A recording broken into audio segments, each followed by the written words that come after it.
The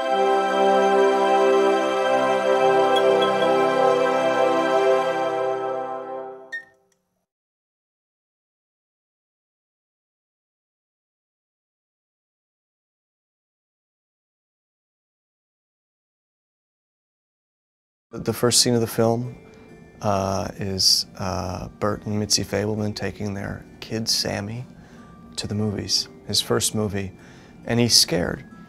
And his father's way of dealing with that is to explain to him how a film camera works, explain to him how a projector works, and as if a child would then be able to sort of rationalize that and go, ah, I see, it's only images flickering.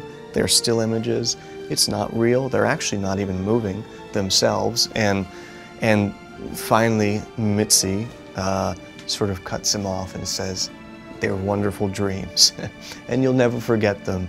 And she gives it this sort of big, positive, dreamy, artful.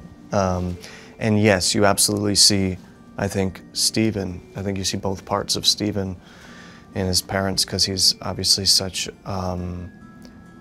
he's an incredible technician, but such an intuitive, emotional, dreamy artist himself. It was pretty incredible to see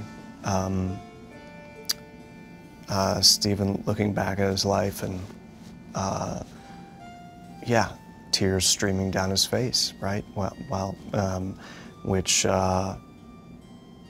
that sort of openness and vulnerability, you know, it goes to everybody on the soundstage. So it certainly actually helped me, you know, to see him, to look at his face and his eyes and see his story in him, and then try to, you know, take that.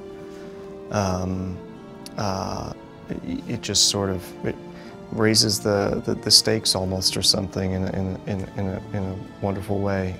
What surprised me about watching the film is how inspiring it was. To see the amount of joy, the sense of humor in it, and how inspired it left me, you know, later that day and that night, the way the film ends, that surprised me, and that made me feel really good, because I think,